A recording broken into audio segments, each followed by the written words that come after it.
we knew at any point it could fall through. So you're just holding your breath, waiting for it to go through. And so when we did end up, I think we signed the paperwork at 11 in the morning or something like that. And everything was done and transferred by like the end of the day.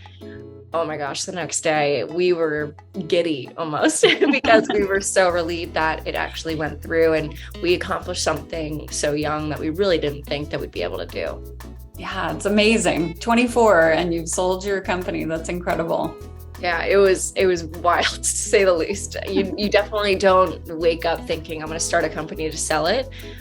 Maybe adults do, but at the time being 21, I did not think that. I thought, hey, this is a great way for me to not have to go take a corporate job. Let's see where it goes.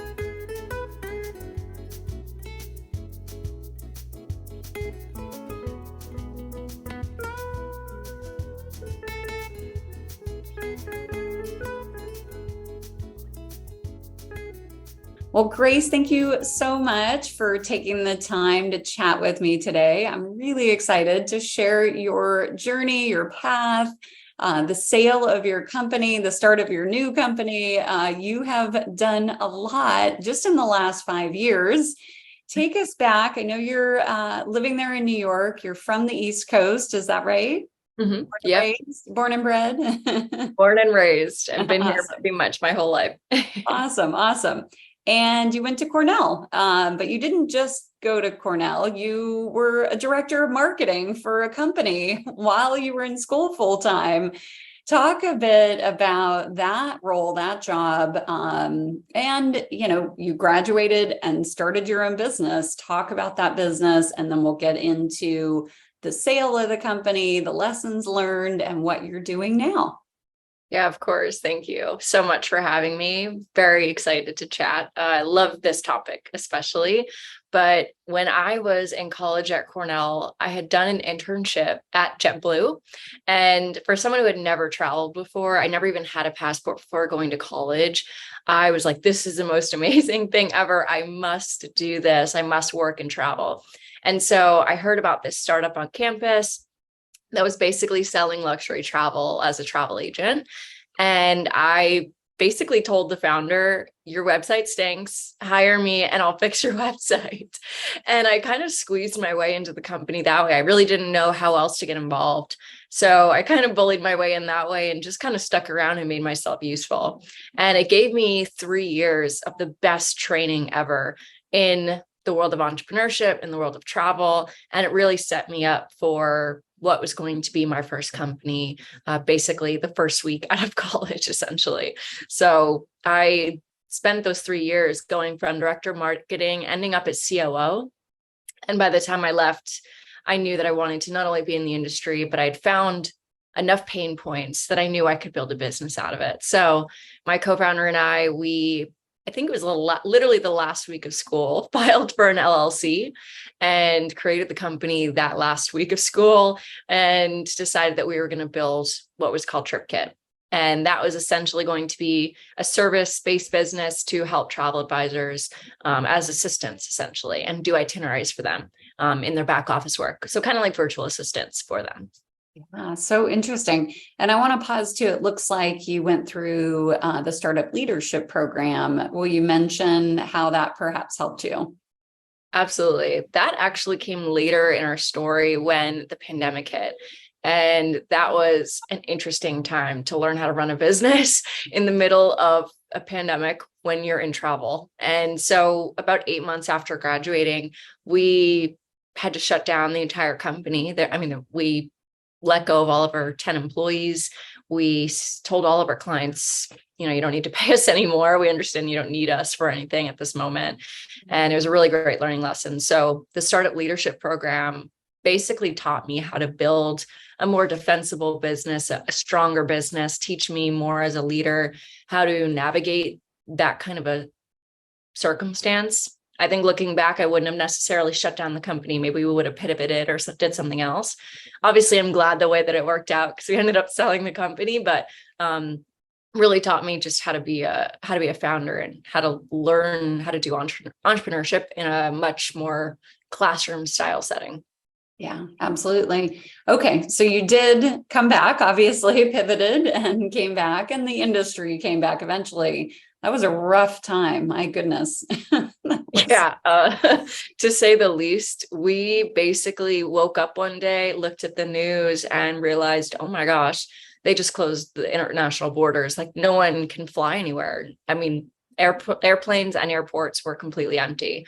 If you're a travel business that operates solely off of people being able to travel, having the airline shut down does not mean good things for you. And it truly taught us, the hard conversations of what do we do now? How do we go make money? We're new college grads that have a lease still to pay and no backup plan. The comeback came about August. Pandemic started in March. I think around August time, I was sitting around the fire pit in my parents' backyard with my dad and Sarah, our co-founder. And we were just sitting around the fire saying, what the heck are we supposed to do? I was helping my family's florist in the meantime. She was working for another startup. And we were saying, we want to come back to this. People are starting to travel again. People are getting on planes again. Is now the right time. And we ultimately decided that because we were tailoring our offerings to the more higher end segment, we knew that there was some travel still happening and starting to come back. And so around August, we decided to relaunch and kind of said, it's okay if we don't make anything more than $100 this month. It's something, and it'll eventually build enough goodwill. Now, Grace, when you founded this company, obviously you have a passion for travel and you saw a gap in the market, a need in the market. Did you initially think, I'm going to build this to sell it? I would say originally honestly, I don't think we had any idea what the goal was. Truthfully, I had no idea what the next 3 months were going to look like, let alone 12 or 5 years. So when we started it was, I read the book Cash Flow Quadrant. Okay. I don't know if you're familiar with that book. And I kind of just decided that being in a corporate environment wasn't going to give me the life I really wanted. I wanted the flexibility and freedom of owning my own company. And so that's as far as I got, honestly. And I decided I'll figure it out and I'll figure out how to do it. I think once the pandemic happened, though, we decided, okay, if we're going to do this, let's do it for a reason, for a goal. And the second time around of rebuilding the company, it really drained us. It's one thing to build a company once. It's another thing to build the same company over again. And it's really, really hard and really draining because you feel like you're doing all the work you just did. And it was 10 times harder too, because the pandemic held back so much travel. And so by the time it came back to like where it had been previously, Sarah and I kind of looked at each other and said, my heart's not in it anymore. And we just felt like it belonged to be in the hands of someone that really was passionate about it, because we knew that there was such a great business model there. We just knew that we weren't the right people to be leading it anymore. And that was what gave us the inkling to be like, let's do it, to sell it. Let's grow it, to give it to someone that knows what they're doing and they can really grow this and are passionate about it. And then we can go work on something else that we're really excited about. So I'd say it was a little bit of exhaustion, which is not the sexiest story to tell, but it's just the truth. It was really hard. Yeah. Yeah. So I want to come back to, the decision. Obviously you have a co-founder, so you've got to agree on this. That can be challenging sometimes too. And then talk about the process you went through, getting the company ready, all the parts and pieces. But I want to jump next to your current company and talk about the differences between the services you offer currently. Obviously you learned a lot, I'm sure, from TripKit and said, okay, when I do this again, here's my angle. So how are the two companies different? Yeah. So when we first built TripKit, it was essentially helping to build itineraries for travel agents. So there's a big process especially in the luxury segment, where you're taking all of these massive custom details for an itinerary and putting it all together in an itinerary tool or platform that presents it in a beautiful way to a client. All of this is incredibly manual. And so we built an entire business around that. We realized with Lucia, though, there was a need for 15 other business use cases where you'd need a virtual assistant for things. TripKit was never set up to be able to handle that. there was no infrastructure to do anything past the itinerary piece. And so with Lucia, we came up with the idea of basically coming up with a virtual assistant or a virtual concierge for the luxury travel industry. And so it was expanded far beyond just itineraries. It was focusing on literally every facet of the travel industry as a whole, which just required such a different infrastructure and setup and technology, et cetera. Yeah, absolutely. Okay. We'll come back to your current business here in a moment. Want to come back to TripKit. So your partner, you sat down, you said, okay, we're ready to move on. We're ready to build something different. Were you in total agreement on that? Was that an easy conversation? Yeah. Oh, I would say it really came from Sarah and I both. Truthfully, how it went down was Sarah was doing a deep amount of the day-to-day work. And I was at the time also getting my MBA at Notre Dame. And so we were juggling 3 different things at once. And by the third thing, I mean, we had already started kind of tinkering around on the idea of Lucia. So we'd already started on kind of our next project. And so Sarah was focusing on TripKit. I was focusing on Lucia and my MBA. And she basically came to me and said, we agreed to get through the MBA with me doing this as the day-to-day. But after this, let's just move on. Let's sell it. We both agreed that we don't want to focus on this anymore. Let's find a way to actually do that and action it. And that was such an easy conversation for us to have. We're very transparent and open with each other. I feel like we've been told so many times that co-founders don't work well together if you do not over communicate. So we decided from day one, we need to over communicate everything. So that was easy for us.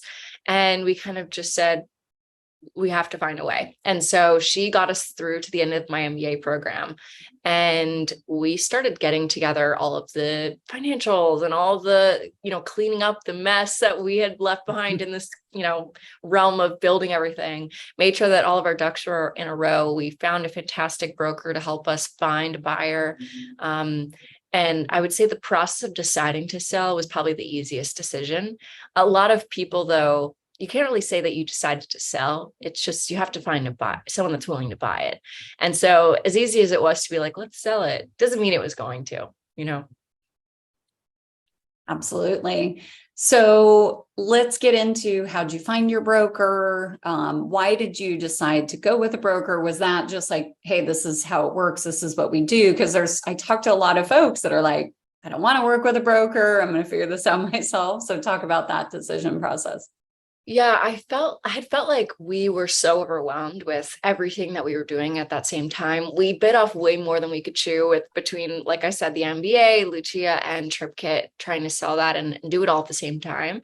And so we kind of felt like having someone to advocate for us was the smartest move. We, again, were 24 at the time. And so we knew that walking into any conversation, we'd be looked at as someone that they could probably get a deal with and get it cheaper for what they could probably get otherwise. And we didn't want to fall into that trap and be taken advantage of.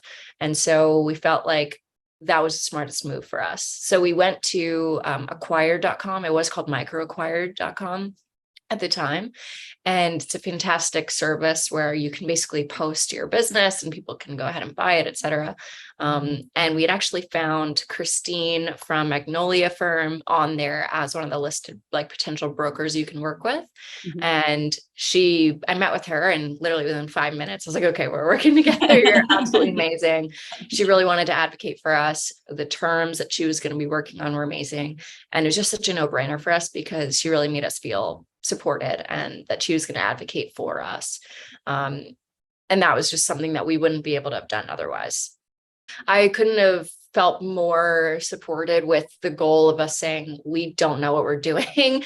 Please help us not be taken advantage of. Please show us what you've learned over the course of selling so many businesses. And just the expertise that having a broker brought was amazing. That being said, I know a lot of people who have had horror stories with brokers that don't like that whole process. I don't blame them if it doesn't fit for you. We just happened to find someone really amazing, and we knew that was a good fit for us. So it doesn't work for everyone, but for us, it definitely did. And then how long was that process from the time that you decided, okay, we're going to do this, we're going to kind of get everything prepped to the actual, signing of the sale of the company? Yeah, well, I would say that we had initially approached Christine, I'd say probably about January of 2022. Yeah, 2022. And we basically went to her and said, this is what we're looking for. We went about it, though, very laid back, and there was no timeline at the time. It was just a conversation we were having. I wasn't graduating till May, so there's no urgency when we initially started talking to her. Once we got around to that May period, and I graduated and Sarah was ready to start working on Lucia and we were really ready to focus on the next thing. That's when we kind of pushed into high gear and said, all right, Christine, like, let's actually start. We've been trying, but not really actively. So let's really lean into it now.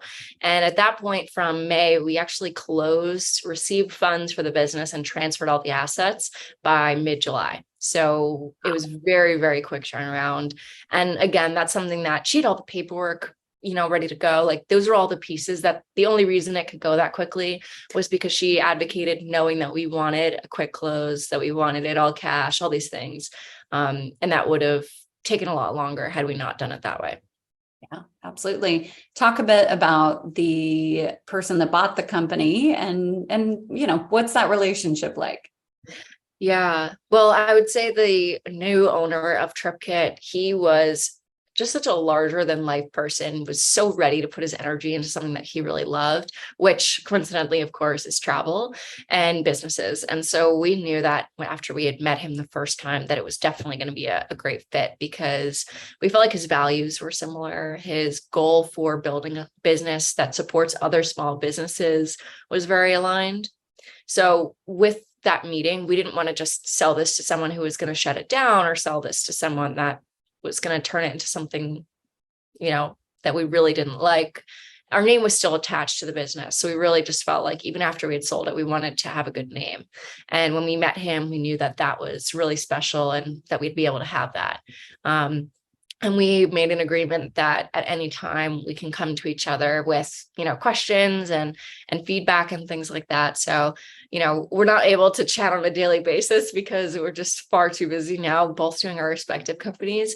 But I know that every time he reaches out, it's always, exciting to be able to help him out or give some advice or provide context. So it's been a great relationship so far. That's fantastic. I love it. Any advice that you would give Grace through the process? I mean, you had it pretty easy compared to a lot of folks that I've talked to. Not easy. I mean, you put in a lot of hard work, but a lot of times it takes years and multiple attempts to find the right buyer. And so obviously you were able to do that pretty quickly. But anything looking back, advice either like, oh, I'm so glad we did this, or, I kind of wish we would have done this differently. Oh, absolutely. I think when we came in retrospect, we now looking at the company know that had we sold it even 2 months later, we would have felt more secure in the new version of the business to probably sell it for a lot higher of a price. We were so motivated to sell that we probably could have gotten more for the business, but that was purely our decision, and our willingness to take a lower price for a quicker sell. So that's no one's fault. There's no, we're not mad about that or anything at all, but it was something that, had we given ourselves a little bit more time or a longer deadline, maybe would have gotten better terms. I feel like everyone can walk away from a sale like that though. So, Yeah. I don't think that's new. Yeah. I would say in terms of the process itself, we got so attached to certain people that we'd meet with and think that they were going to be the one that would buy it, and then they'd ghost us. So we probably met with over 40 people that were deeply interested in the business. And most of them, after 1 or 2 calls, you wouldn't hear back. And so I'd say I had no idea that was the case going into it. I genuinely had no idea how hard it was going to be. And how much time it would take. So I'd say for anyone, getting ready or preparing, you truly need you need a lot of time to save for actually going through that process that we really just had no idea going into it. That's almost a full-time job to sell your business, right? Absolutely. And I think for anyone that knows how to fundraise for their business, doing like capital fundraising, I would say it probably takes just as much time to then sell, the company. It's the same thing. People always joke that fundraising is a full-time job. Selling is definitely a full-time job. And poor Sarah was, again, still doing the day-to-day. I was taking all of the potential buyer meetings. Christine was on them with me. And then, she handled all of the initial first calls and chats with potential buyers and vetted all of them. So they didn't even get on a phone call with me until I knew they were serious. And even then, you still have so many missed meetings that just never went anywhere. Yeah. And looking back, had you not had a broker, do you think you would have, come out to the same, opportunity? Probably not. We probably wouldn't have found the buyer that we ended up finding. It would have taken far more work on our end. I know the amount of hours Christine had to put in to find the buyer that she did. And she scoured her own personal network, professional network, and we just didn't have that kind of a network at the time. And so looking back, I definitely don't think we would have sold, honestly. We probably would have pivoted or just closed the business just because we were, like I said, just so motivated to be done with it, that we probably would have shut it down or just found another alternative. So I'm really glad that we had her for that reason, because unless you have that network, it's really hard to find someone that's able to even buy a company. Yeah, absolutely. And Grace, what did it feel like the next day? You signed the paperwork, funding came in. What did that next day feel like? Truly such a deep breath. It's hard to explain. We were so stressed managing so many different balls at the same time. And we knew at any point it could fall through. So you're just holding your breath, waiting for it to go through. And so when we did end up, I think we signed the paperwork at 11 in the morning or something like that. And everything was done and transferred by like the end of the day. Oh my gosh, the next day we were giddy almost because we were so relieved that it actually went through and we accomplished something so young that we really didn't think that we'd be able to do. Yeah, it's amazing. 24 and you've sold your company. That's incredible. Yeah, it was wild to say the least. You definitely don't wake up thinking I'm going to start a company to sell it.